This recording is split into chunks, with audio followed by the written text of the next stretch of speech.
Descent into Darkness, Season 2, A Call of Cthulhu Campaign.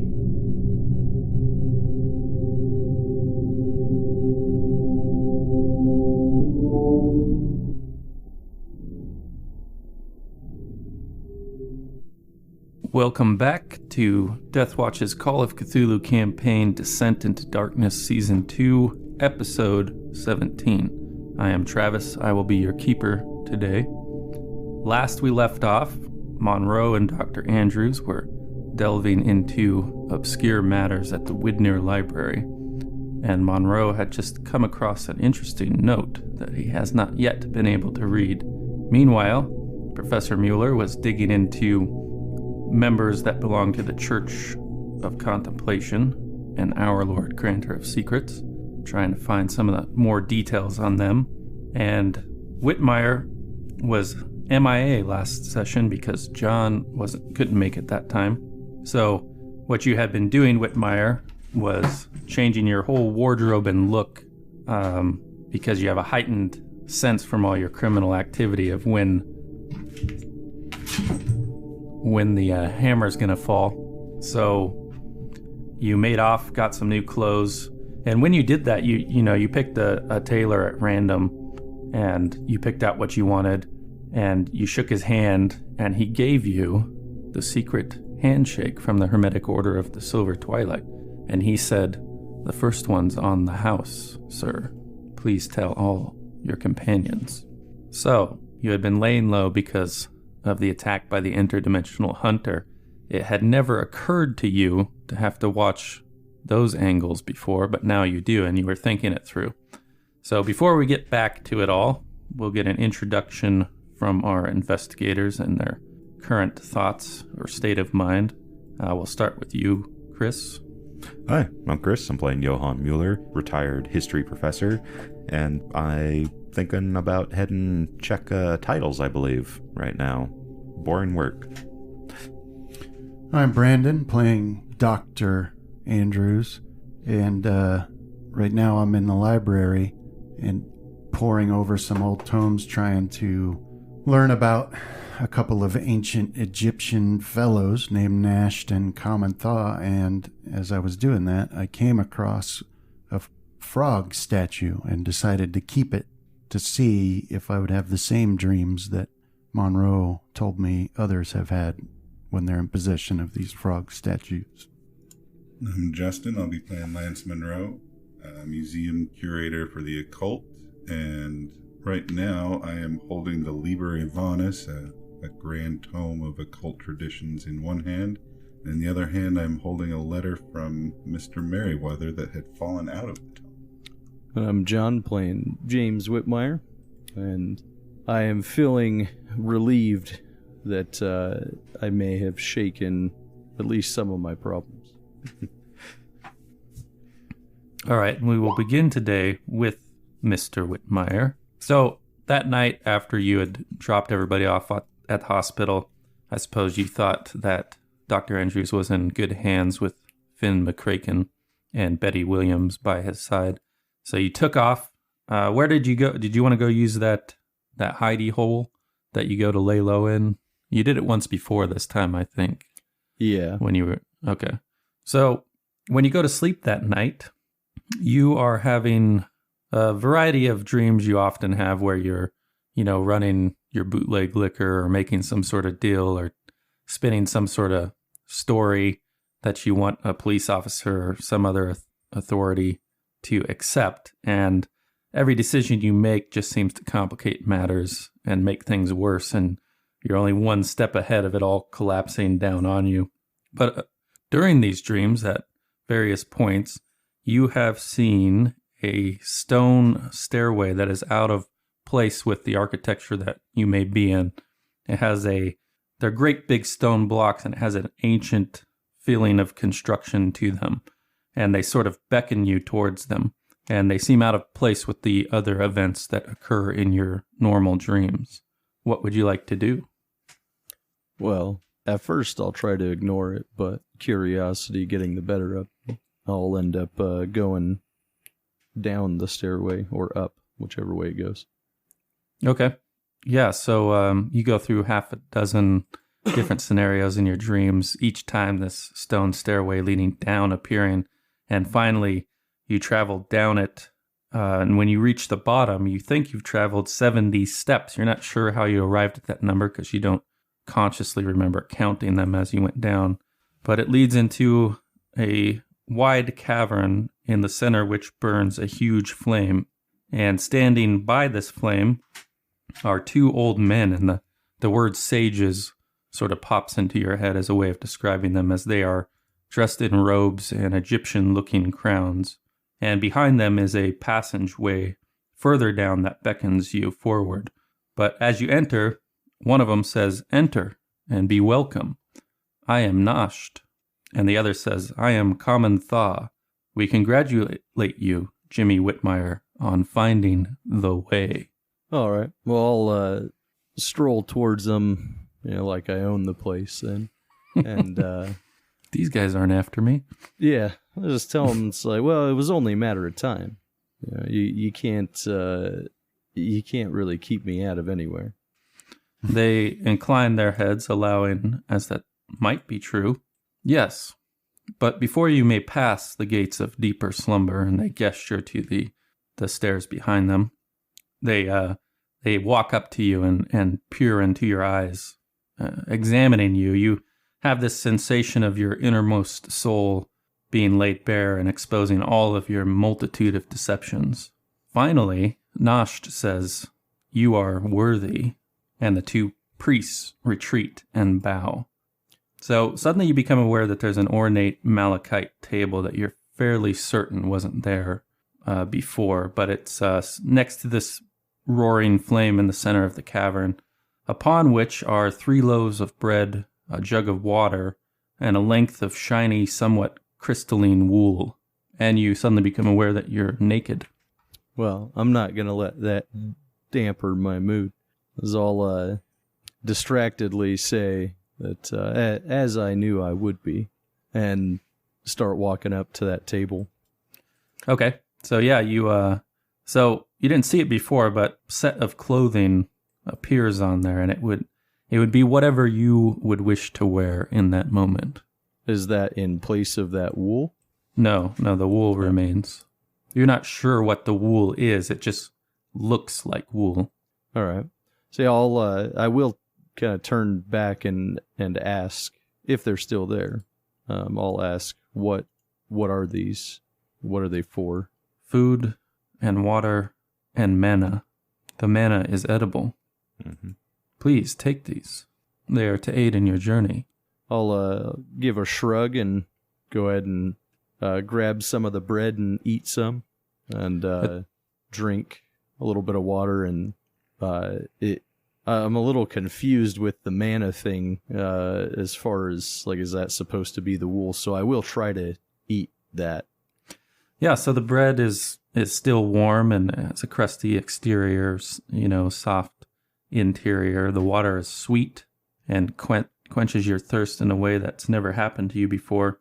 And the manna is difficult to describe, as it not only does it have the sensation of eating food that nourishes you, but it seems to run deeper than that, as it puts you at a state of ease. Now, when you picked up one of the loaves of bread, you see that there's a small dagger or knife that was underneath it.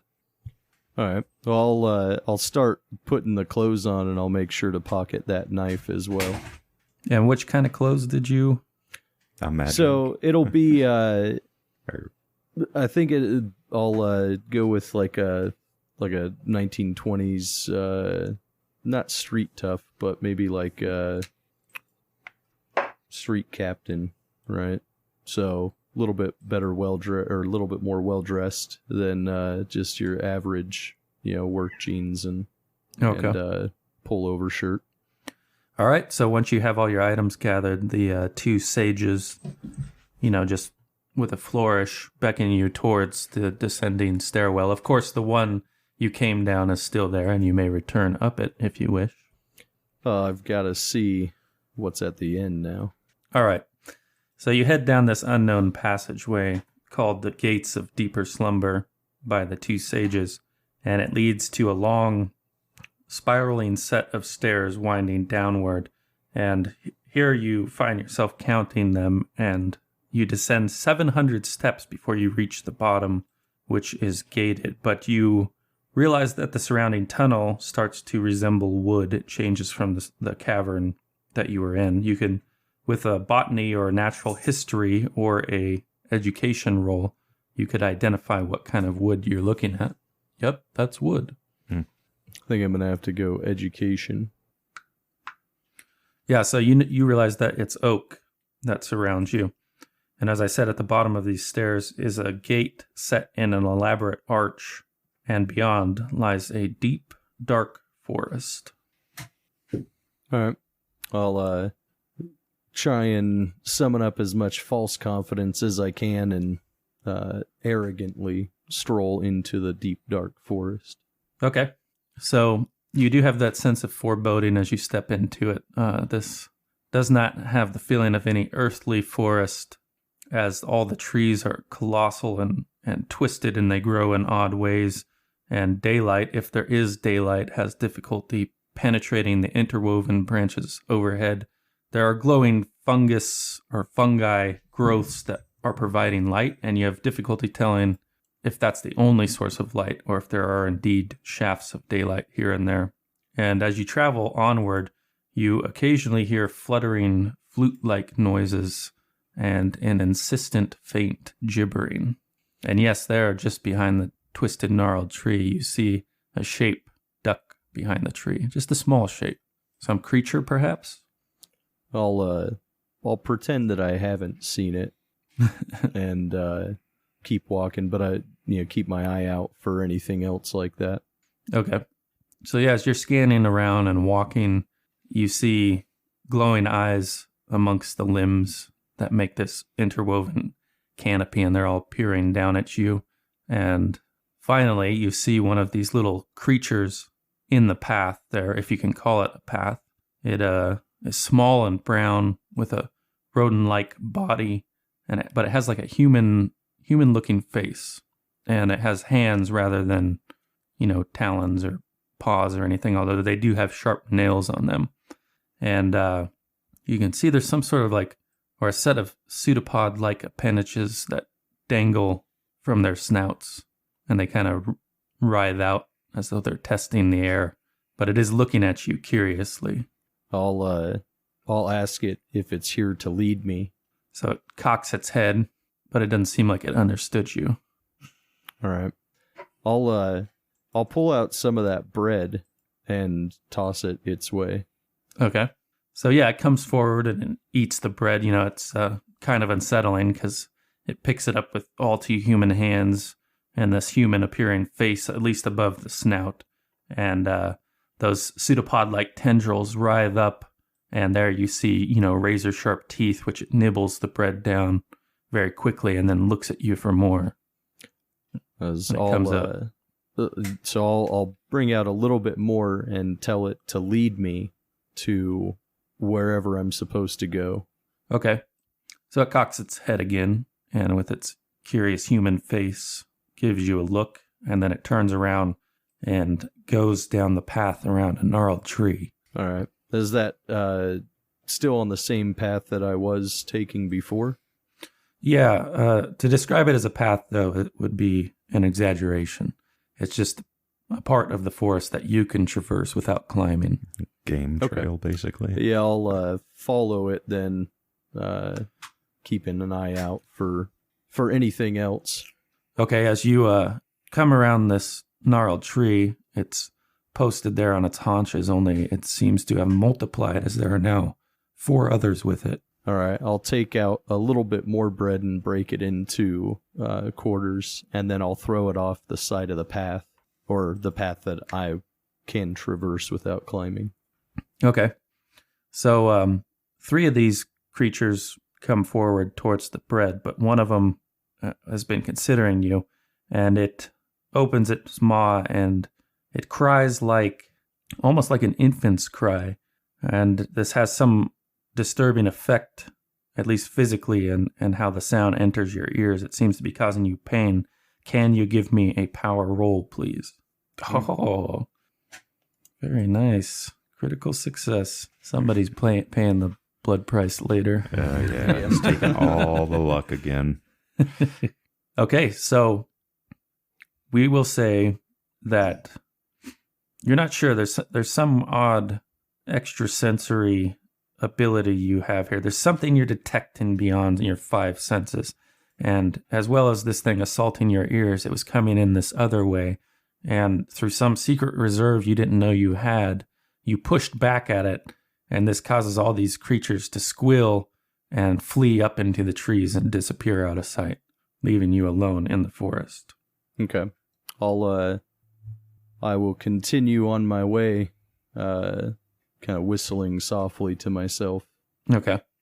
Yeah, so your journey continues, and while the rustling sounds you expect of these creatures don't entirely fade, when you reach the edge of the wood, they do finally disappear. And beyond is a sweeping valley you see a village of some kind laying in the bowl of this valley with oddly constructed buildings and strange creatures, as well as human-looking creatures, at least as far as you can tell from this distance, moving about. But then you hear a noise behind you and the sensation of movement, and you wake up in your bed that morning. Although despite the oddly disturbing nature of the dream, you feel very refreshed, rejuvenated even. So from that point, you went on to get these clothes and get yourself situated, and you waited for this feeling to pass. And before we started, I asked you who you wanted to come in with, and you wanted to appear with Professor Mueller at the records. Is that right? Correct. Okay, so we'll pause with you then, and we will head over to Mr. Monroe in the library. With the book. Picking up the paper, an errant gust of wind blows it out of your hand to the next row. No, just kidding. So you have it held out before you, you've unfolded it, and this is what it says. So the date on the letter or note was Sunday, September 15th, 1912, addressed to Mr. Carl Wilkerson. Thank you for agreeing to help and for your interest in our humble investigation here at the Society for the Exploration of the Unexplained. These days it seems all too common that students such as yourself are drawn to the sciences.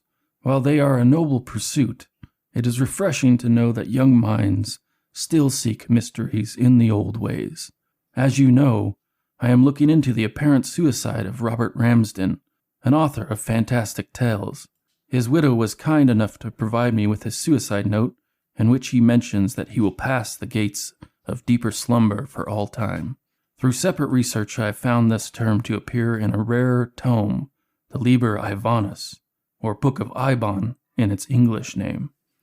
To my delight, I found that the Widner Library kept a copy. However, rarely do these investigations run in straight lines, and I find myself at odds with an aggressive and unscrupulous book dealer, also in search of the tome.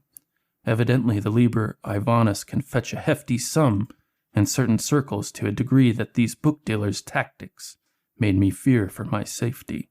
Not wanting to lead the man directly to his prize, I called in a favor with the faculty and had the tome binding switched so as to obscure its location. It was a rather simple ruse, and I have some concern that it ultimately may have failed. This brings us to the matter at hand. Within the stacks you will, God willing, still find the Liber Ivanus masquerading as the Grand Grimoire. If the book is indeed still there, please forward me your findings on this Gate of Deeper Slumber. As a small side matter, if you happen across symbols matching those included with this letter, I would be very interested to learn of it. However, it is of secondary concern. Do not fear you will cross paths with this book dealer, as he has no cause to track the movements of Harvard students within their own library.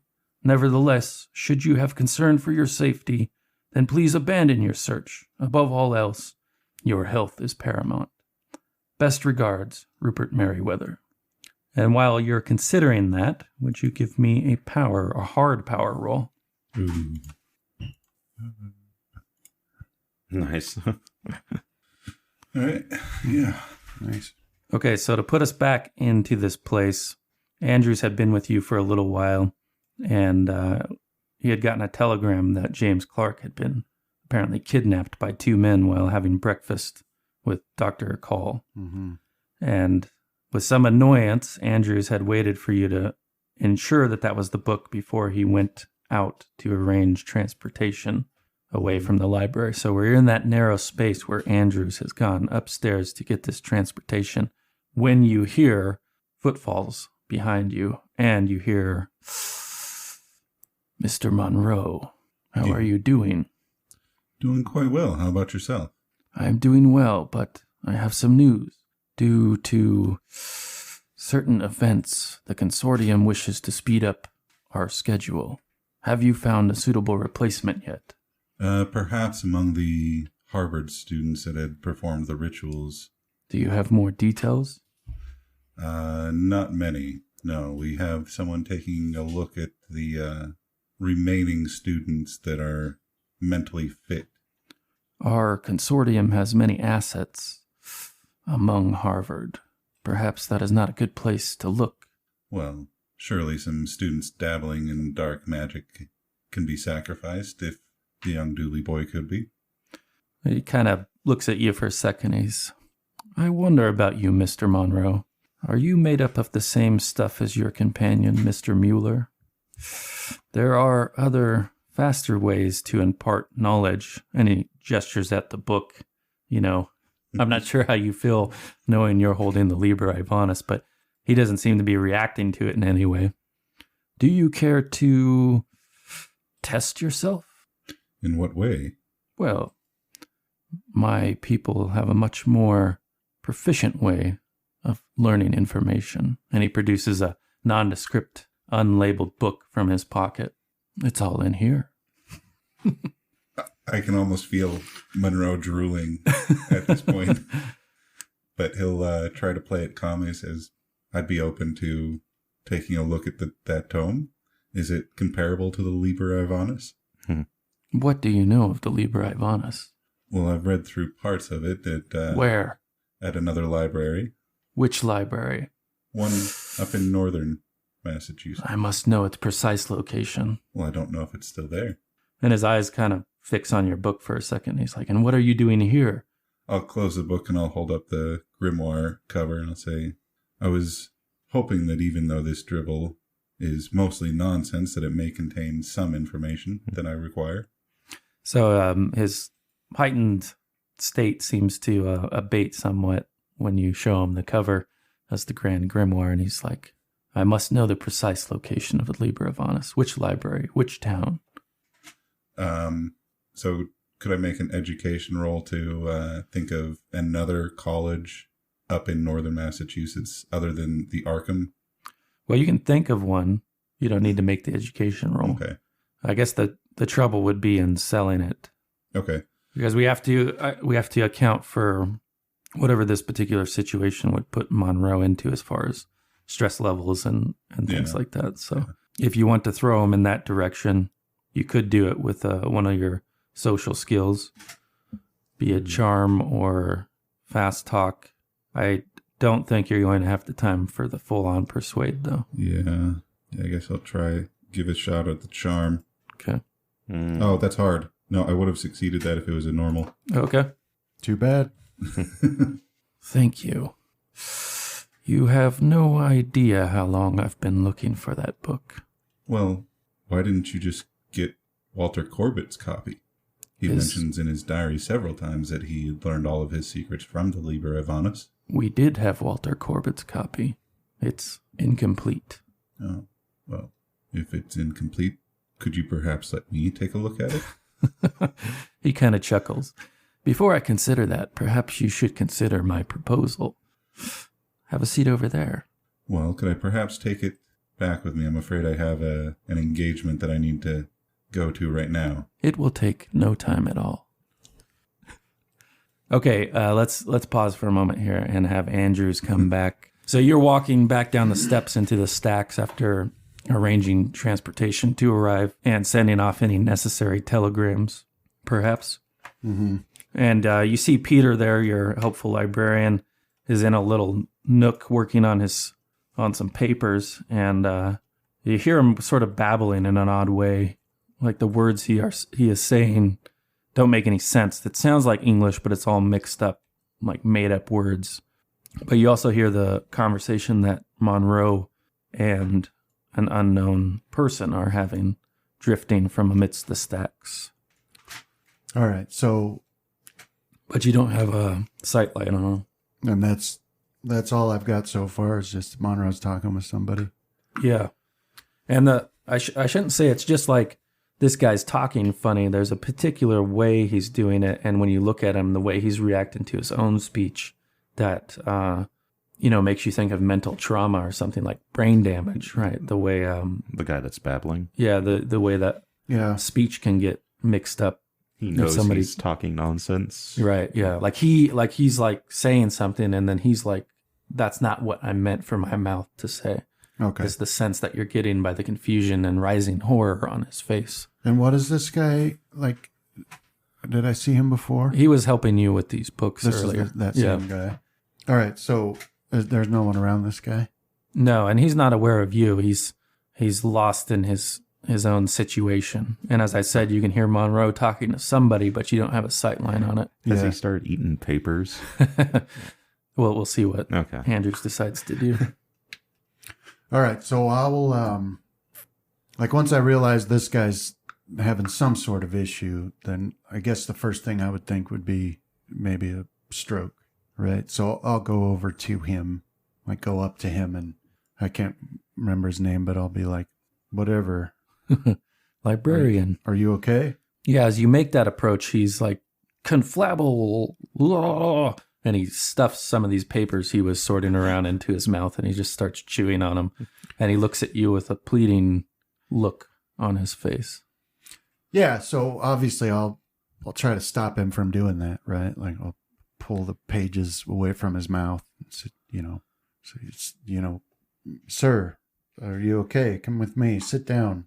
Yeah, so by the I'll actually let out a yell in case there's anyone else down here for help, right?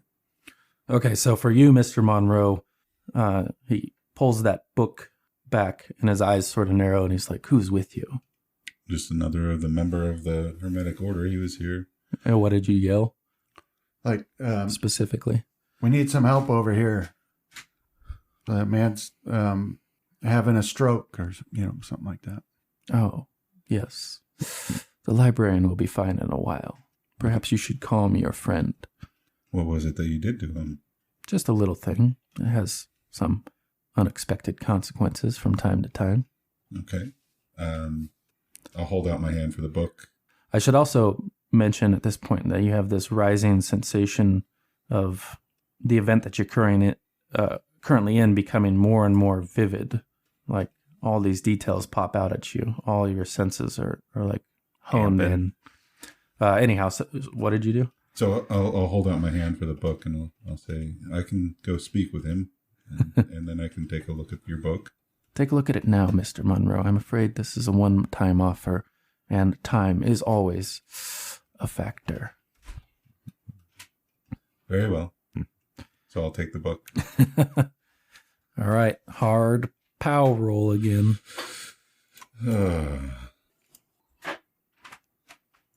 2. Nice.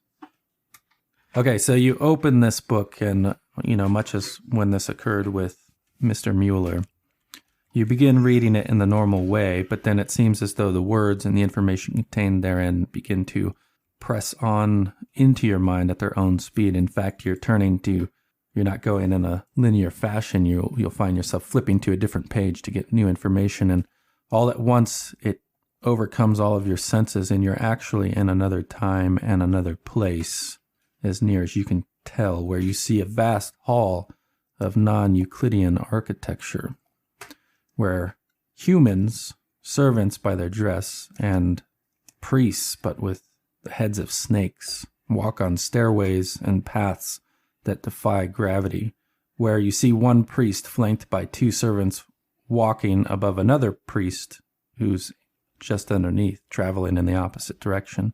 And then you can see distantly at an odd angle another traveler going up a set of steps. In whatever perspective you now inhabit, you wait for these priests to pass, then you steal away to a passageway that gives you all the sensations when you enter it of looping back around to whence you came, yet it leads into an empty chamber that is curiously devoid of all right angles.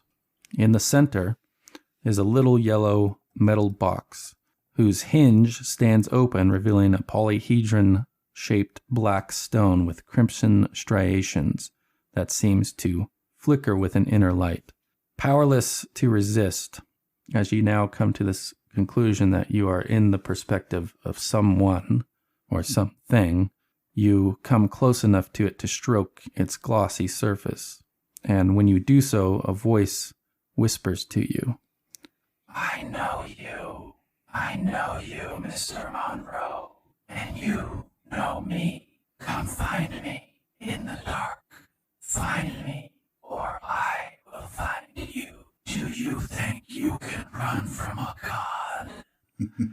Then the terrible presence of some unseen force, impossible to describe save the overpowering and all-encompassing image of a three-lobed burning eye in a substantial darkness like that of smoke, consumes you. Now, Dr. Andrews, nobody's coming to your call. All right. And then you heard the conversation continue, but it's gotten quiet now. What would you like to do? All right. So, I've got this guy, seated now. I was going to angle him towards a chair to sit him down. And he's following your instructions. He seems to understand what you're saying, but he's in the state of panic as he's still grabbing for more. He's trying to stuff as much paper as he physically can into his mouth at this stage. Okay. So I'll have him sit down and I'll call for help, but when no one comes, then, because there's not a lot of people down in this section normally anyways. So then I'll just, once I've got him seated, I'll dart over towards where Lance is and say, "Come on, I need some help with this guy. We've got to get him upstairs." So you head in that direction, and these rows, run for dozens of feet. And when you come around the corner, you see Monroe there as this unknown figure plucks a book from Monroe, who seems to be focused inward on something else, plucks the book out of his hand, and then he catches your eye down the row and tips his hat and starts walking briskly away. Like he took a book away from Right, Lance. But from this distance, can I tell that Lance is not himself? Physically, he seems to be okay, but he's just staring off at some fixed point on the bookshelf, and he's not really moving or blinking. Okay. Yeah, so I'll just dart towards him and say, "Lance, I need your help with this." Yeah, so Mr. Monroe, you kind of snap out of it with Andrews, asking you for help with something. Okay. And you see, you can still hear the footfalls of the retreat of the man, but he's gone out of sight at this stage. Okay. And I wasn't really imparting any kind of knowledge or understanding or anything from that. You remember it. Okay. It just didn't drive you insane. Okay. But yeah, I'll take a moment to kind of gather myself and where I am and what's going on now. Dr. Andrews, is everything all right? No, the librarian, he's having some sort of an episode. I need help to get him upstairs. Yes, the consortium member mentioned that he had done something, and although he said that it would pass and the man would be unharmed. Well, I don't know anything about that, but he's trying to stuff papers down his... Come on. And I'll, grab him and start pulling him back towards that guy. And I'll be kind of he could doing choke to death. That stumbling walk of someone that's still a little unsure of where they're at. Okay. So with Monroe in tow, you head back to... Oh, I want to make sure I have the... You still have the Libre bonus. Yeah. You make it back to that librarian, who by the time you get back to him is sort of spitting out the paper, and he's still trying to talk to you, but it's jumbled up, and he only gets every third or fourth word as the correct English word in its correct place in the sentence. So he does seem to have improved to some degree. All right. Well, this is the man. So help me get him upstairs. Well, do you remember the habit that Mr. Nichols and his wife had? Yes, just like that. He was stuffing paper in his mouth. Yes. I have a feeling that this will lessen over time. As I spoke to Mrs. Nichols the other day, she mentioned that they had both passed that point of trouble. Well, so I'll look at that man again and see, like... We just need to keep him from injuring himself. Starting to spit the paper out? Yeah. All right. But when he gets everything out of his mouth, he has this moment where he sits bolt upright and he blinks and he looks at you with surprise at you suddenly being there. And he's like, "Oh, did you gentlemen need help with something? Snuck up on me." And then he kind of looks confused at all the sodden bits of paper spat out on the desk.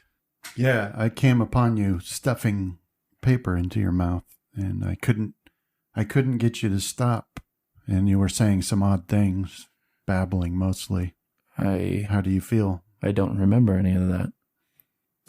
I was just sitting here working on my studies, and then you guys were here.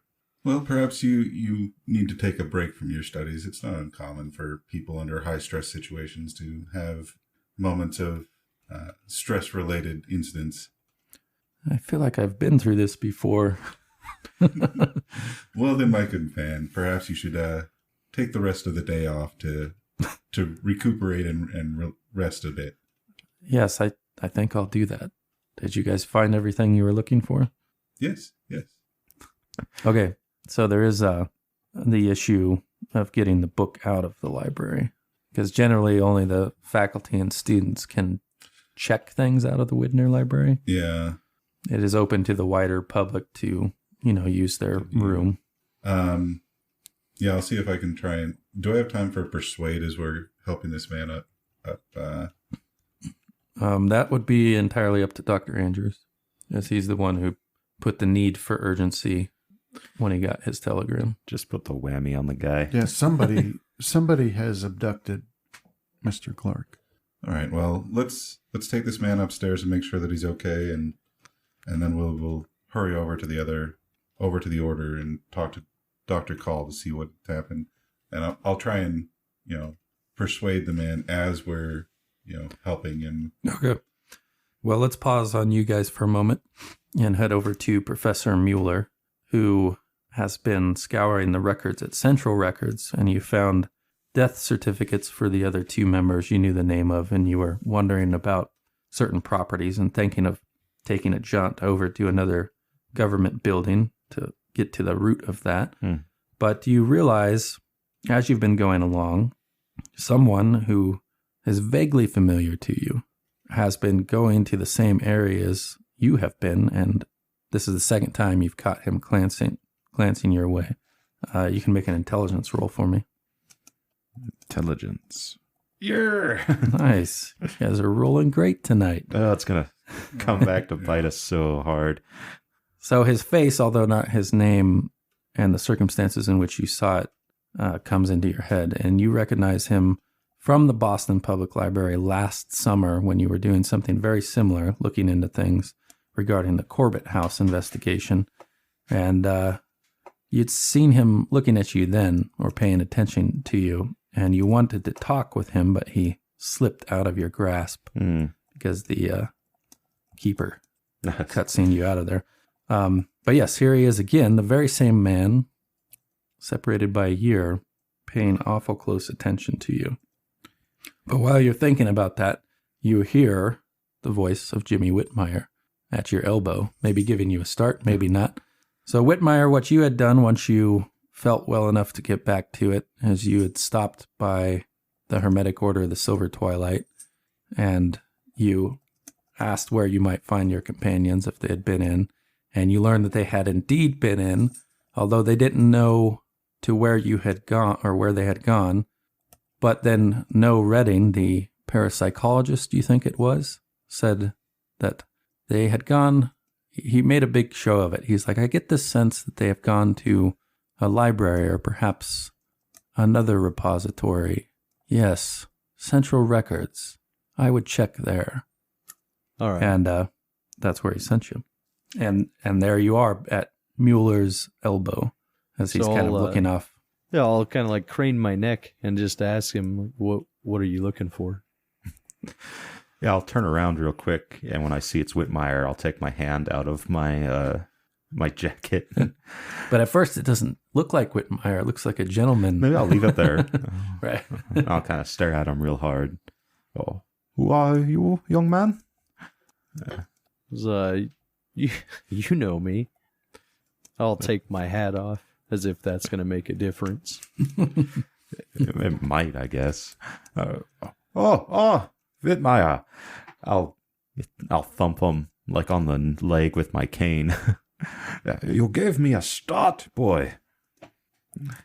No harm intended. As I'll still be craning my neck though, like to try and figure out what he was looking at. I'll turn back that direction. Yeah, you both see the guy suddenly move his eyes down to a file cabinet that he's going through with his fingers. He was looking at you, but then he darts his gaze downward. I believe it was an old friend that I'm looking at. Give me a second, Herr Whitmire. Yeah, and is this just set up in like stacks, basically, like just rows? Yeah, pretty much. Rows of All these right. tall cabinets.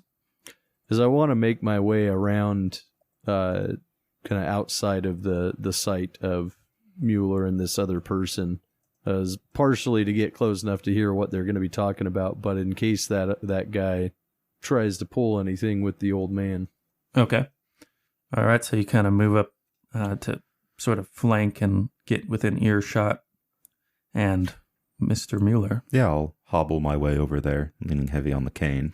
So yeah, he stares intently into this file cabinet, although you realize he's detected your approach because you're not being quiet, and there are all the grunts and groans that go along with an old man traversing a perfectly flat and easily traversable piece of terrain.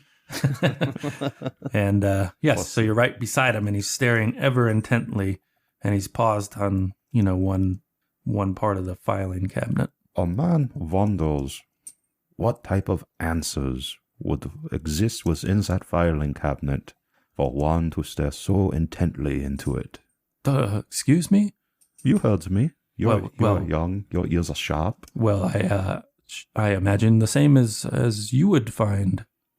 I would not stare so intently into the filing cabinet. Well, this is out of the ordinary. What purpose do you have talking to me? I'm doing my research here. Oh, I'm quite studious myself.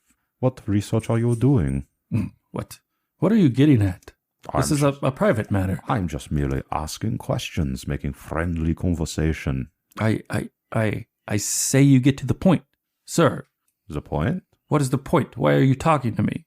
I just wanted to see what the young man was doing here in the most boring part of this. Where am I? Repository. Well, tending to my own affairs as we all should. What were you doing last summer following me at the library? Yeah, he's kind of like flabbergasted, and he's just. Don't anger me. I'll shoot you right here and now if d- I feel necessary. Did you want to put an intimidate behind that? I'm going to pull the gun. Okay. All right, so Whitmire, you hear the tone shift in Mueller's voice. Are you going to remain where you are for now? Yeah, I'm going to see where this goes. When your betters ask you a question, you answer it. So yeah, you pull it? Yeah. Okay. He kind of looks around, but everybody else seems to be engaged, and he's like, look, a guy, I don't know who he is, but he has a funny habit of like sucking air through his teeth when he talked. But he paid me to keep an eye on records. He gave me your description, and he just told me to report on what you were doing. Maybe even get a look at what records you pulled. I'm just supposed to write it down and take it to an address and just set it on the table there. Calm down, boy. I'll put the gun away. so you're hired to follow me. Yes, you just paid me $10 just for today. A lot of money to risk your life. Very well. You can follow. Were you going to do something, Whitmire? Yeah, as they're finishing up, I'll come around the corner and next to the guy on the other side of him and start asking him about the person. Because is he describing what I would assume is Mr. Black? Yeah, both of you guys. Can I kind of gesture for Whitmire to just drop it? Okay. Yeah, so you get a bit of innuendo from Mueller there. Just as you start to formulate your questions, we can pause right there and you can determine if you want to alter them or carry on. As I'll just ask him if he's done with that file cabinet. Yes, I don't want to follow you anymore. I would just like to go. Unfortunately, I believe I must insist. You are risking your life, as if you were to return empty-handed to the man who paid you. I just am going to go home now, and he tries to sidle away. He knows where you live. No, he doesn't. I responded to a classified. As I'll out of the corner just say he knows where you live. How would anybody know? I just write down what I see. I take it to the address. I leave it on the table, and that's it. And don't worry, you will be able to write down everything that you all needed to write down. He will be happy and pleased, and we will part ways. Okay, so he pulls out this notepad he had tucked down into the filing cabinet, and he's like, okay. And he goes to write something, but his hand's so shaky that he just makes a few scribbles, and then he's got to get away from it and calm down. Anyway, Herr Whitmire, I believe that my investigation is done here, and I am to go over to, what was it? Keeper? You were going to find somebody in the Boston government that deals with, I believe it was what they do with city-owned lands. Yeah. So I must head to another location to find who is the current, or what the current plans are with a property, an estate. But forget his name. I'll reach for my own notepad. Yeah, so you had those notes. Actually, I'll check his. I'll see if he has the name written down. He wrote down which cabinets you went into, so how they were sorted. So we'll say they were going by alphabetical last name in the death certificates area. So he had D through F. What was it? Was for it one of them, and then Ellsworth or Murrow? Ellsworth and Murrow. There, Ellsworth. We are going to check the estate owned by the government for Herr Ellsworth and what they plan to do with the lot. Do you want some company? Of course, Herr Whitmire. Your absence was duly noted and missed at this breakfast this morning. I'll kind of brush some non-existent lint off my new shirt there. Say that I had other matters to attend to. And by the way, the first one's free. And I'll just start walking out whistling. So you want me to just follow you? Yes, follow. I get nervous when someone follows me in secret. Okay, he walks away, leaving the filing cabinet open. Okay. Yeah, then we'll head over to next government building that deals with such things. So he keeps sort of a revolving, 4 to 6 feet behind you guys. Sometimes he stays up on the closer end, and then he'll lag a little bit. And you guys are both getting the sense that he's looking for this opportunity to bolt. With a successful psychology roll, you can anticipate it before it happens. All right. Let's see how I'm doing. There we go. Whitmire's I know all about Bolton. Yeah, you're so familiar with it because this is often sometimes how you look to other people. And you see you've crossed the street, you're partially across it, and he's thinking about just bolting back the way you had come. And he's about to do it, Whitmire, and you see it coming. What do? I'm going to stop in the street and wave him on. Okay. He pauses for one moment. His heel was twisted, and he's like, no, I gotta go. And he starts running. I'll look to Mueller and ask him, do you want me to go collect him? No, we have more important business. Let the idiot seal his own death warrant. All right. So he flees back across the street and then down the sidewalk and into some passage between two buildings and out of sight. All right. So while Whitmire and Mueller make their way to find out about this property, Monroe and Dr. Andrews have been working their way out of the stacks, and you have this book, and you're with Peter, the librarian, trying to convince him that you should be allowed to check out the book. Mm-hmm. And he says, well, look, I'm putting, my position here at risk, that's the rules. I don't know what you want me to do about it, Mr. Monroe. What can I do? So, you'll need to pass a hard persuade in order to get him to change his mind on it. All right, here we go. Do I want to? Yeah, that's when I'll spend the 13 luck on it. All right, so he's kind of winces and he's like, all right, but I can't log it because I don't. So we just got to use the honor system. Mr. Monroe, please do not make me regret lending you this book. I most certainly will not. The library treasures its collection here. So it's been a trying last few days. Will that be all? For me, I assure you that is all I will need, and you shouldn't have to deal with me for quite a while, as long as I have this book at my disposal for the next little while. Yes, please at least check back in a week or so. I surely will. I'll start to wonder about it otherwise. But with that taken care of, you walk out with the Grand Grimoire. Actually, the Liber Ivanus, Book of Ibon.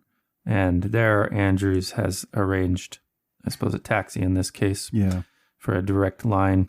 And that person is waiting out there now, sort of looking at the faces coming out of the library. And when you approach him, he's like, all right, ready to go. Where are we headed? Yeah, so we're going to go, he was abducted out of the lodge? No, he was having, it was tough to tell. I mean, you could make that assumption, but all that Dr. Call said is that they were having breakfast together when two men came and took him away, basically. Yeah, so we need to go to Dr. Call then. Yeah, he said to meet me at the Hermetic Lodge, right? Yeah, so that's where we'll go. Okay. I'll be like, go to the Hermetic Lodge of Learning. Where was that? The Silver Tongue Devil. Just go. Oh, I know where it's at. Not too far there. Nice place. What do they do there? Nothing. Just a social club. Social club? What's that like? You play bridge? Yeah. Yeah, sometimes. Yeah, I'm a pretty good bridge player. It's a karate club. Karate? Yeah. What is that? You wouldn't understand. A Far Eastern Oriental martial art. What is that, like some mysticism or something? Karate? And, he talks the entire journey there, giving you no moment of rest unless you use a strange eldritch power on him to silence him. Well, I just need to use Monroe's natural ability to talk over anyone. Just reach out and stroke him like you stroke the jewel. I'll shut him up. Oh, you're thinking about what you saw in there, this image of this three-lobed burning eye, and you're also thinking of the symbol that you saw around the church. The one with the three wires with the eye in the middle. Okay. And you can see, now that you have those two images in your head, you can see how one, although there are aspects to it that are beyond the ability to, say, put in words or to even draw, but you could see how it could stand in as a representation of this strange term that was impressed upon your mind of the three-lobed burning eye. So, yeah, you're kind of thinking that over, but in short order, as the lodge is, across the Charles River, just like Harvard is. You guys are there, and seeing yourself in where Dr. Call is eagerly awaiting you in the entryway, and he seems to be in a state of panic, and his relief is pitiful when the two of you enter. He's like, "Oh, Dr. Andrews, I'm so glad to see you. Mr. Monroe, you too. There's been a terrible event. Terrible, I should say." Yeah, what, Dr. Call, please calm down and tell us what happened. Oh, I tried with all of my might and all of my power to summon up the courage to stop these men, but I couldn't. We were just having breakfast across the Charles River. Can I, stop him and say, well, No, let's grab Mr. you a Monroe, drink this is and very find important. I understand it's very important, but we should find a more discreet location to have this conversation. Perhaps we should grab a drink and find a private room. Oh, dear me, where is my mind? Of course, you're right. Yes, a drink, yes. Yes, I'm sure all of us could use one to calm our nerves. Okay, so you want to take him over to the bar? Yeah, I thought I remember there being a room off from the bar that was... There's the storage room, the storeroom. Let me get you guys out here. But yeah, if there are any private rooms that we might be able to find in... Well, you do know there are those reception rooms off to either side at the foyer there, which are likely to be unoccupied. Okay. As they're usually just used to meet with non-members. All right, yeah. Grab a drink from the bar and then head to one of those. Okay. Yeah, when you head over to the bar, you see Logan Terry is in there drinking. I can't quite remember your interactions with him. I think just a very terse conversation where he thought little of you, but you guys parted in better ways than it was during the middle. So if you want to alter your course... I will stop by his table, because he had sent me to look at disappearances at Harvard. Yeah. And I'll let him know that I've just returned from Harvard, and the investigation on the 2 missing persons up there is underway. Well, hey, ain't that something? What'd you find? Not a whole lot yet, but it seems as if some of the students up there have been, playing some pranks around town. Well, I appreciate you looking into it. You're not liable to muck that up too much. No, I'll kind of, I'll kind of take the hit on that one and just kind of say, well, you be sure that if there's something to find out, I will find out what I can. Well, hey, why don't you join me? Well, I'm afraid I have a meeting with Dr. Call right now that is scheduled beforehand that I'd like to get to, but perhaps after I meet with him, I can stop by and have a small chat. What's that little toad up to? Well, ever since his wife passed away, he's been looking for a hobby, and we've been talking with him. All right, well, enjoy your time. And as you get your drinks or they're served to you, he just gives you a long look when you walk away to return to the other two. But meanwhile, I suppose Andrews, you're just kind of sitting there with Dr. Call in this reception room. Mm-hmm. And he has taken Monroe's advice, and he's remaining quiet, although he's sort of rocking back and forth on his chair there, sort of bouncing between excitement and a look of guilt, you would think. Mm-hmm. Yeah, so I'll just, I'll just try to reassure him. I'm sure you did everything you could, but let's wait for Monroe so that you don't have to tell the story more than once. Right, yes. You're a doctor. You're not meant to be, engaging with ruffians. Well, no, of course not. But I thought, surely I was made of sterner stuff than that. It's quite a dash to the ego to find oneself confronted with such a situation and just to be frozen in place. Yeah. I have no account of it. I like how the doctor with a fairly high brawl is telling him that. All right. So Monroe comes back with the drinks, or if you wanted to just order them and have the serving people bring them back, you could do it that way too. No, I'll bring him back. After I talk to Logan Terry. And you distribute those, and Dr. Call takes a big gulp of his and smacks his lips, and then sort of looks at you guys. I'll hand him mine. He drinks that one too, and he's like, there we go. Much better. If they had found me in such a state, I surely would have done better for myself. So, where was I? Yes, we had just gone to eat across the Charles River in downtown Boston, just, one of those little breakfast places. And we were sitting there when two men came in. One was a largish sort of fellow, I should say. The other, he kind of looked like he was always on the verge of maybe about to grin or something. He did the talking, the other one was quiet. They just asked him, "Are you James Clark?" And James Clark said, "I am." And they said, "You need to come with me." And he said, "No, I'm not going to be doing that. I have quite a busy day." And then they said, "We weren't asking." And then the bigger guy grabbed him and hauled him right out of the restaurant.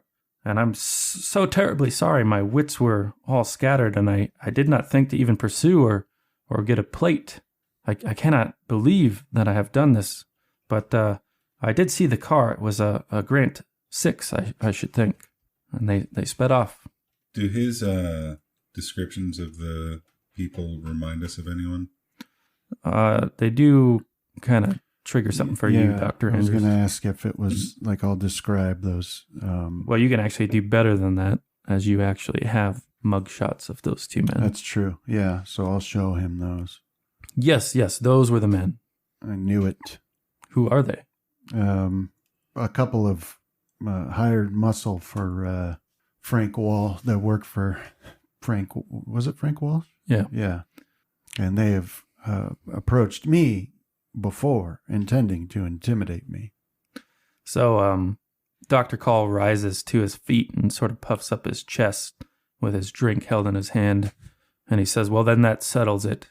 We must go and talk to Francis Walsh and get this matter resolved as gentlemen do.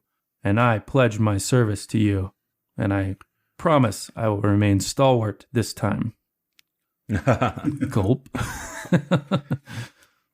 There's no other course of action. Surely you gentlemen see it. As in point of fact, Dr. Call, I disagree.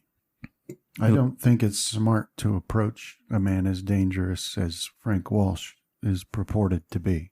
He looks, certainly not with accusations or angry tones. He looks sort of devastated and settles himself back in his chair, deflating somewhat. And he's like, "Oh, yes, and I suppose we don't actually know where they are." This is a matter for the police. Have you called the police? I didn't think to do so after our last conversation. The allusions you gentlemen made had me somewhat concerned that only people within the order could be trusted. Yeah, that's true. There are corrupt police officers as well. If even the people in the order, I do have to say, Logan Terry accosted me the other day. He was very interested in the whereabouts of Mr. Whitmire, but in this matter, I assure you, I stood resolute. And I said that even if I knew the whereabouts of Mr. Whitmire, I would not tell him. Mm-hmm. I am sworn to secrecy. At least that's the impression I got. Well, you appear to be more stalwart than you give yourself credit for, my good man. No. If you could face down Logan Terry and not give him up any information, then you are truly made of stern stuff. I'm afraid not. Today has been a red-letter day. Oh, woe is me. Well, fear not.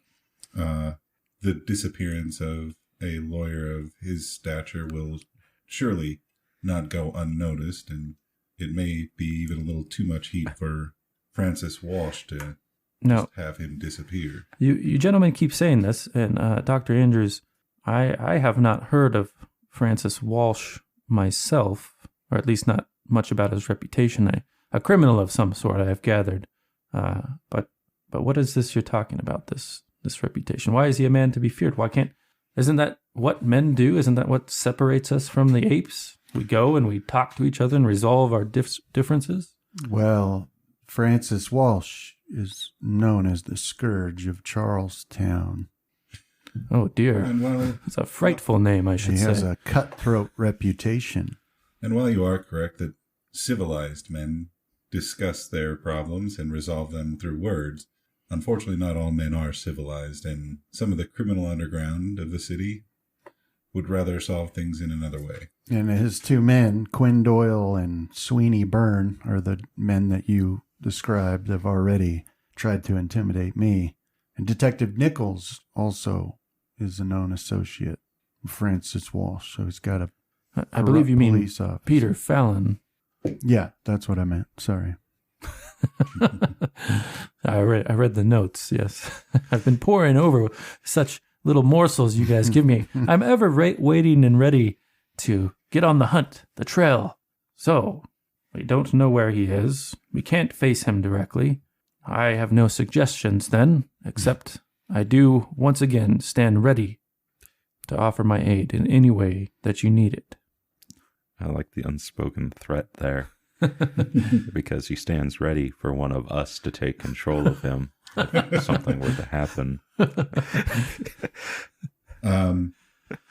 There's also a connection between Francis Walsh and the Church of Yes. what Church of Contemplation. Contemplation. Well, why don't you guys consider it for a moment? And I wonder what Whitmire and Mueller are up to. And he looks over his left shoulder and the camera pans over, morphing to the interior of a government office where Mueller and Whitmire have just now entered, tracking down what's being done with Ellsworth's property. And here you don't have access to repositories or any such thing. You must rely on the clerks working. Okay, yeah, so I'll walk up to the clerk at a desk, I guess. And, hello, I am Professor Mueller, and this is my associate. And I'll let Whitmire say whatever name he wants. Yeah, I'll just tip my hat to him. So yeah, he takes when you extend your hand, and he says, "I'm Mr. Elliott. Nice to meet you. What will you be needing today?" I have come to inquire as to the current state of affairs of a state belonging to Herr, you must excuse me, Ellsworth. He passed away some time ago, and there was no heirs, so the estate has been claimed by the government. Is this Daniel Ellsworth, the councilman? Yes, yeah. And you wanted to know, what his public holdings or which of his holdings have passed to the state? That as well as any potential plans. Okay. Yeah, give me just a moment. And for what purpose did you need this information? I'm doing, what is the word? Snapping your fingers, looking to Whitmire. Yeah, I'll do that. Do we have a business card yet for A&W? Let's see. It's only been, a day? Or anything that shows, investigators. It's only been a day since we got back, too. Yeah. So I'll say that we are simply, what is the word? Like, I'm actually blanking. Like, we're researching the possible acquisition of the entire estate. Real estate. Yes. Thank you. All right, hold on just a sec here. Yes, we are looking to acquire the ownership of the estate. As where we were sent to appraise it. It's probably a little too early for your things to arrive, but I will add them anyways. Your private investigators' IDs. Is this them working off of, was it the lawyer's license? Yeah, well, they've said the lawyer did the paperwork, so now they actually have... They're legit? A legit... That's cool. Firm.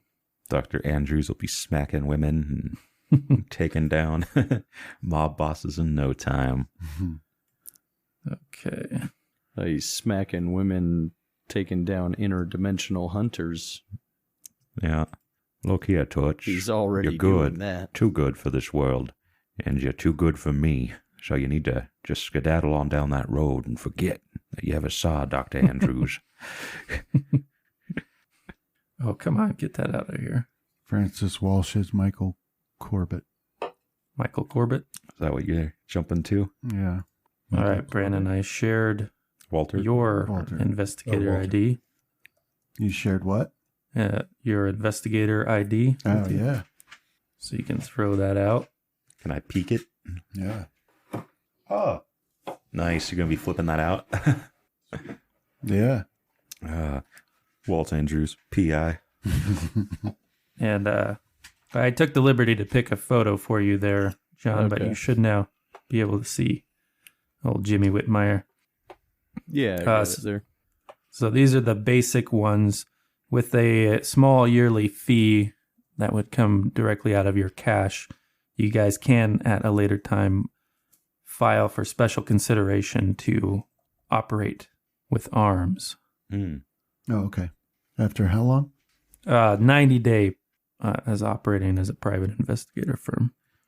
You should just be a foreigner. I operate with a concealed weapon at all times. And I even have a license to kill. All right, so yeah, you come up with your explanation, and then Whitmire is, I don't know if you wanted to pull out your ID at this point.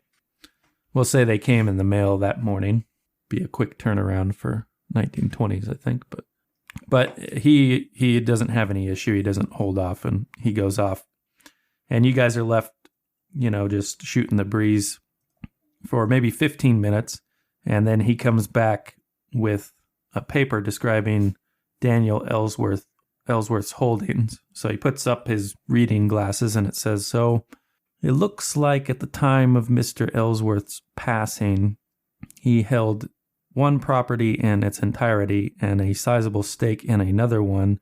It appears his property was his home. He left to the state in his will to use as they see fit, and currently that is in development, but no concrete plans have been made. Mm-hmm. He also had a sizable stake in the Wilbur Theater. He was a main investor during its construction. The state opted to sell that off to the other partner. And who was that? Looks like Daniel Greer, and all other assets, automobiles, and the like were liquidated in an estate sale, and that money just went into the state fund. So it was the Wilbur Theater? Yes. And who was the other owner? Or stakeholder? Daniel Greer is now the sole owner. Thank you. All right, and then he had some cars and... Yeah, they were all sold off, and that money just went into the state fund. Dankeschön. You have been most helpful.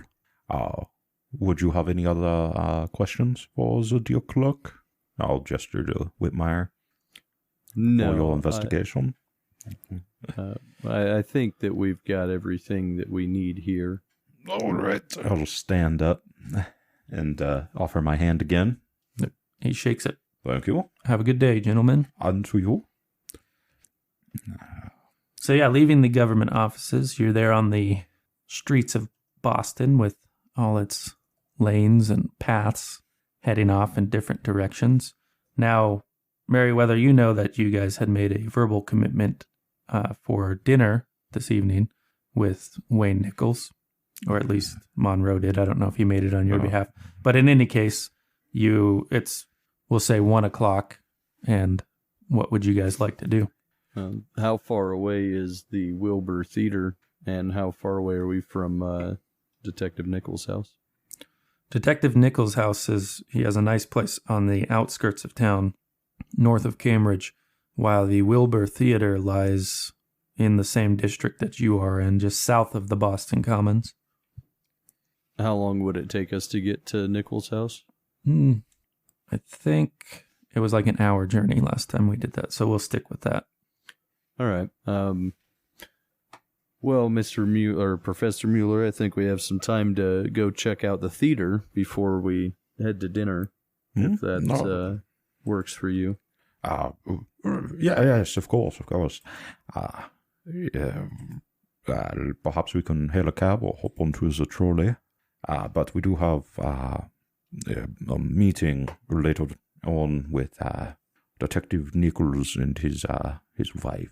Also, there's the matter that me and Herman Rowe started where we were dowsing for other entombed individuals to find the soul fetters.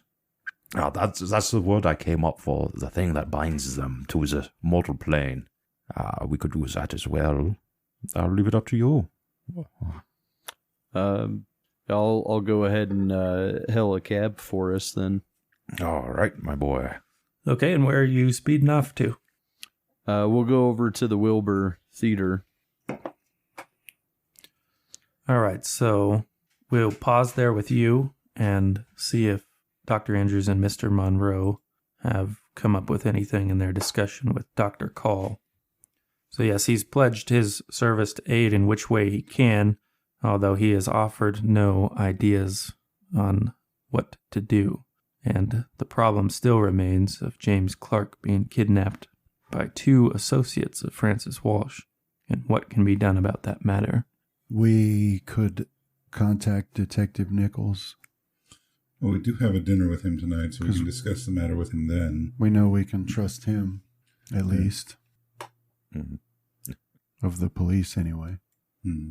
And he might actually, if he can't do anything officially, he might be able to tell us where to find Doyle and Byrne, and we could savagely torture them to tell us where they took Mr. Clark. A surprising statement from a man who's taken the Hippocratic Oath.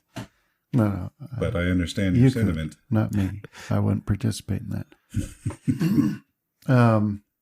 Right. So the problem is that Charlie is innocent. Someone is insistent that he take the fall for this, Mm-hmm. and we're trying to stop that. And so we've got a very successful, talented attorney to take on his case, and now that attorney has been abducted by men who work for Francis Walsh, 2 men who also got arrested delivering illegal booze to the Porcellian Finals Club at Harvard. The Porcellian Finals Club being the ones who actually committed the murder. So there's a connection between Francis Walsh and those boys there. I mean, it's sort of light. I mean, he's just a businessman delivering booze, but for whatever reason, his men who tried to intimidate me and have now taken the attorney don't want Charlie to be innocent. So what do we do with that information? What else does that mean? Well, from the conversation that Professor Mueller and I had with the consortium member, Which he doesn't know. Oh, he's telling me now. What consortium? the man that you saw me speaking to in the library, possibly has a link to this black man that, this Samuel Blackman that was the man who had requested the Dream Castle tobacco. Aha. And I believe he's the same man that contacted Whitmire. But Mr. X was the one for the This is the one with the tobacco. wrong shadow. Yeah. Yeah. Mhm. Yeah. And he mentioned that they have plans that could be interrupted, but they were not opposed to having someone else take the fall. We just need to find one of the members that did this that is not important to their organization. Yes. One that shares in the guilt, but is not high enough to threaten their positions. I see. So who would that be? Well, Because the one boy is missing and only communicates through the radio. and you had mentioned that there was another one that had been part of performing the rituals that went insane, correct? Yes. One went hopelessly insane. Well, the way I see it, it would be not too much of a problem for them to lose someone who was clinically insane, and perhaps we could even get one of the other boys to testify that he was the culprit behind the ritual. Yes, that works for me. Have you gentlemen considered that all this conspiracy surrounding this final club, is that what you call it? Yeah, the Porcellian Finals Club. Well, have you considered You know what it is. You went to medical school. Yeah, so I didn't want to brag or come off as arrogant. Well, have you considered that this Francis Walsh has some particular interest in pinning it on this person, specifically keeping you guys away from some other location or some other person? Yes, sir. Is there any connection? So you what mentioned is- that his men were seen at the club. Yeah, so there must be a connection between those boys and Francis Walsh. Let me look through my notes. Well, something does strike my memory. Something from those clippings I gave you. Yes. One of the typo articles, I believe. Mm-hmm. Yes, so what do we have here? Where are you? Yeah, so the Beantown Corruption Alliance. Yeah, he points at that one. Yes, that's the one. Yeah, William Murrow's son was, it was a baptism, and Francis Walsh was in attendance. And he was named godfather to little William Murrow Jr. Well, not so little anymore. That's the September 1901 edition. Right. And so is that boy part of that club? Did I not notice that name amongst the group? Well, some of the names that Beckett listed over the radio transmission were garbled behind radio static. Mm-hmm. So you didn't get that name specifically. Well, it couldn't hurt to look into that. So Betty, then, perhaps she'll know. If he was friends with her boyfriend, then maybe she'll know the name. So I'll just grab her out of the closet and ask her. She's an NPC, so she's wherever we need her to be. But yeah, that I can contact Betty and ask if she knows. Yeah, you had traded information once she offered her help, and she had to go on to her own life because she wanted you to reach out to her if she could be of help. Yes. Let me look. Okay. So the names I know from the original ceremony were Cole Bishop, Wallace Bowers, and Wade Hoffman. And those are the ones I have. So that's the only ones I know. So we'll have to check with Betty to see who else might have been involved. Give her a shake and a smack. Yeah. But something needs to be done about Mr. Clark's abduction, too. What should we do about that? Is it sane to wait until dinner tonight to tell Detective Nichols, or should we try to contact him right now? Not to make a judgment about any of you or your acquaintances, but that Mr. Whitmire, friend of yours, struck me as a little oily. Does he know these people? Does he know how to operate? He definitely would know the kind of people that know these kind of people. Yes. But I haven't seen him or heard from him since the battle with the interdimensional hunter that was a hulking insect crustacean ape-like creature that we fought with.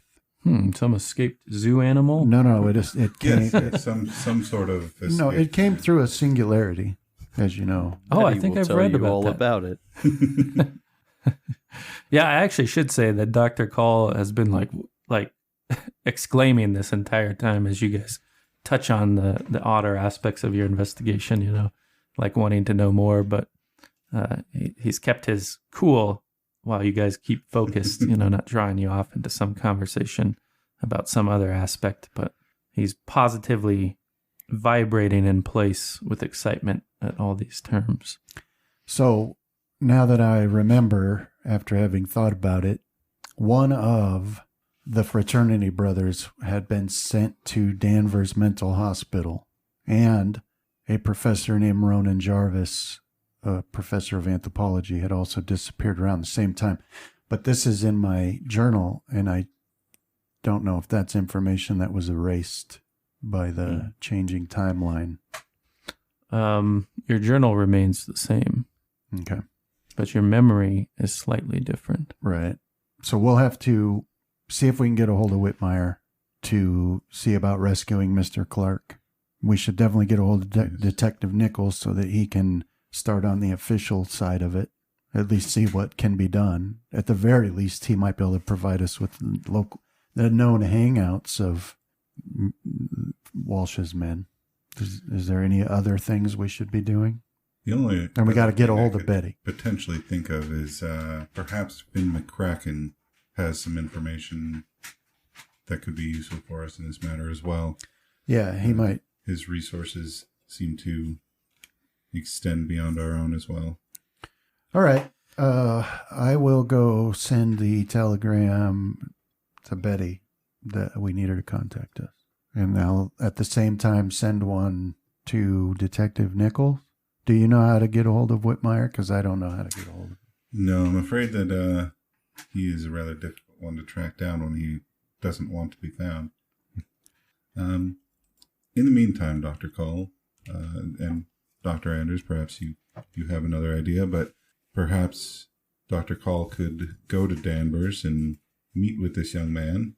Oh, yeah. that was from Harvard, that had been sent there, and see if he is of a state of mind that he may be able to stand trial, or if he says anything in regards to anything that may be tied to the case. Dr. Call, do you think that's something that you could do? And do you think maybe you could get your colleague and friend, who's Charlie's current doctor, to go with you and provide his professional opinion? You can count on me, although I'm not sure if Dr. Powell will be available, but nevertheless, I shall journey forth and find the answers you seek. Yes, particularly if he manages to mention details of the situations of the crime that even in passing lunacy that would otherwise not be known. Then I will depart, gentlemen. Thank you, Dr. Call. We appreciate you very much. I will be in touch before nightfall. If you don't hear from me by then, call the president. And he leaves.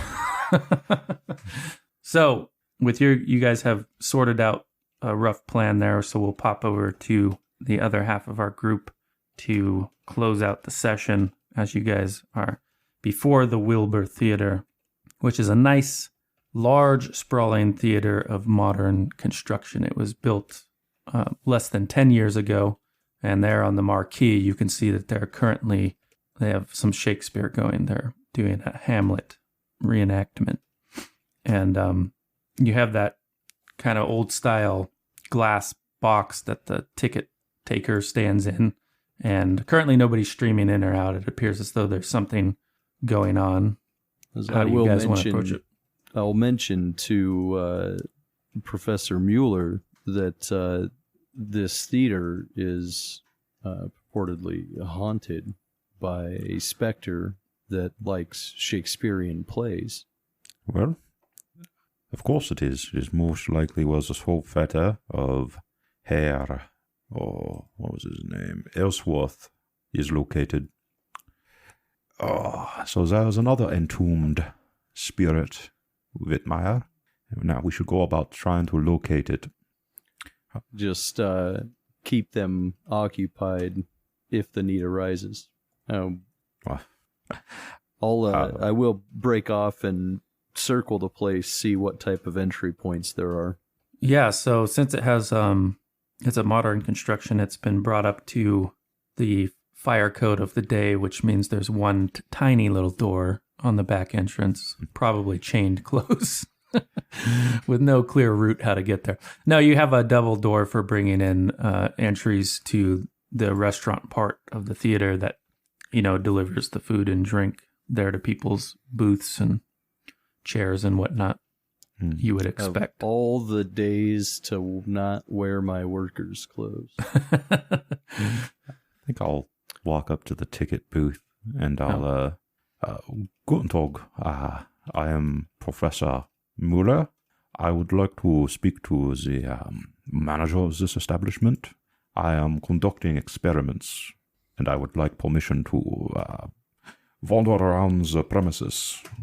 Well, there's currently a play running. I doubt very much you'll be able to wander, but you could just buy a ticket and go inside. Oh, very well, but I would not want to attempt any sort of secrecy. I would like to be open that I am conducting experiments into the supernatural, such as ghosts. And I hear that this place is rather haunted. Oh, have you? I hadn't heard that. Of course, I just started here a week ago. What is the rumor? I don't know too much about it, but for the most part, it seems to be a spectre that has an appreciation for Shakespeare. And I thought that was rather curious and a good chance to disprove such things exist. Yeah, I'll give him a smile. Here's your ticket, sir.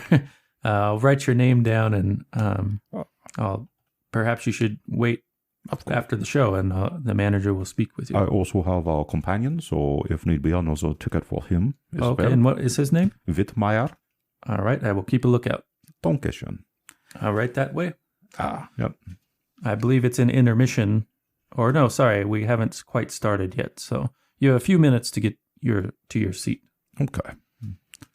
So, Whitmire, what are you doing at the back there? So what type of activities at the back right now? Currently, they have one of the doors propped open, and you see a gentleman, one man loading, milk crate type boxes into that door, and you hear, right. A clatter come out from inside. So I'll take my vest off and find somewhere relatively, well, hopefully safe to put it. Roll up my sleeves and go grab a crate and kind of hoist it up on the shoulder to block the face and try and walk in. Okay. So you walk in with that crate and you're, making your way into this unfamiliar back room, storage room, into a kitchen area, and you're starting to head one direction and somebody starts hauling you and you're like, no, those got to go down that way. But first, let me get your credit rating or appearance roll. And you want to fail this one, actually. So you can decide based off that. All right.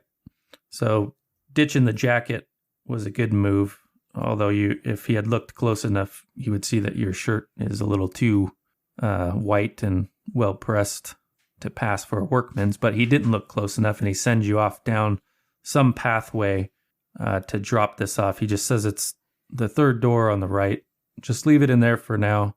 And as you proceed down that hallway, you begin to feel a tingling sensation at your temples and the center of your forehead, even as Mr. Mueller feels the same thing as he works his way down into the auditorium to his seat. Yeah, you feel that rising tension that you've come to associate with these holy sites, Mr. Mueller. This is most definitely built on a ley line. And there's a bunch of babble and chatter. People haven't all gotten to their seats. They're sort of milling around and talking. And there are like the owner's box down near the stage, and then they have the higher ones up for VIPs and such to buy. And Whitmire, are you going to continue on that way or try to split off in a different direction? You can hear the hum of activity coming from where you think the auditorium is. All that buzz of voices. I'll go and I'll drop that crate off and then roll the sleeves back down and curse for myself for not trying to hang on to that vest. Well, you could say, are there any jackets or anything around this area? Like a coat room? Yeah. Well, let's get a navigate roll from you. We'll see if you can, some of these places. There you go. Or a waiter. Yeah. Not a waiter, but a usher. Yeah. You have, you think roughly where the coat room is located, but as you're kind of traveling nearer to the auditorium, you do see a waiter's jacket just hung up on a hook there that might do the job if the interior of the theater is dim anyways. All right. Yeah, I'll grab that and with more confidence start walking down that back hallway there. Okay. Looking for anywhere that might either doesn't have a lot of noise coming from it or like telltale, no access or employees only. Okay. So on that front, let's get a group luck roll, the worst between the two of you. I've got a 45. 47. So Jono's rolling. Whitmire's roll. Oh, congratulations. All right. So yeah, you're moving away from all this activity and you're coming to like a quiet place, which resolves itself to be a door, but we'll pause with you there for a moment and go back to Mueller as everybody begins to seat themselves and the house lights go down and there's this hive of activity just before the play begins and the curtain goes up and then it's Act 1 of Hamlet. So there you have these two sentries discussing that there's a ghost that resembles the late King Hamlet. And then that ghost appears and there you see somebody in heavy makeup, but they're very thin for an actor, like almost skeletal. And you're not quite sure how they attain the special effects, but this ghost's eyes blaze a ghastly shade of yellow as it delivers its lines, and then the play carries on. Give me a spot hidden roll. Nice. Right, okay. How'd you do? Oh, extreme success. It's a good night for you guys. I haven't been able to get one of these traps to land. This is absurd. All right, so you're casting around looking at the people who are here, and you see in one of those elevated boxes a trio of men. This is as like torches are flaring in the production itself, and you see a trio of men up in this box, and shadows, reptilian shadows, casting behind them on the curtains behind them, but they don't seem to be looking at you. But that's just something that you note. So, forgot your name, Whitmire. There you at this door at the end of this hall. That it all is quiet beyond it. All right. As I'll give it look around real quick, make sure no one's in the area or watching, and then I'll try the door, see if it's unlocked. It is locked. I will try to pick it. Okay, just a regular locksmith. Holy. That's his second one of those. It's critical. This means that when I two get in down one to day. the end, of whatever's behind this door, Opposite that's time. when it's going to fail.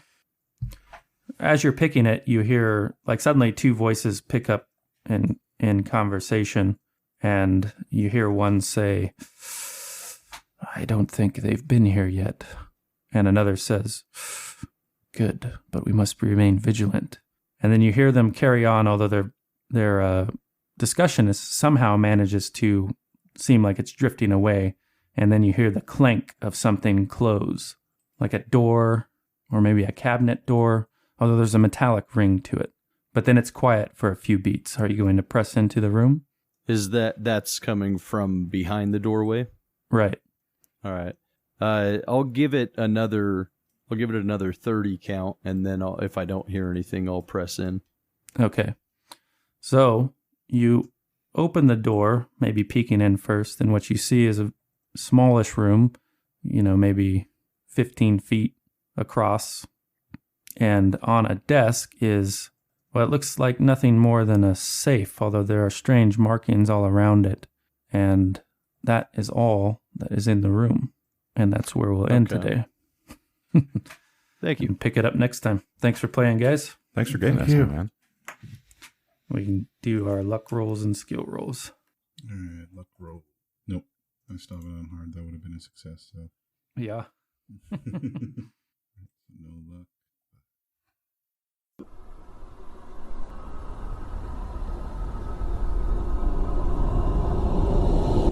This has been a Death Watch production. Thank you for listening.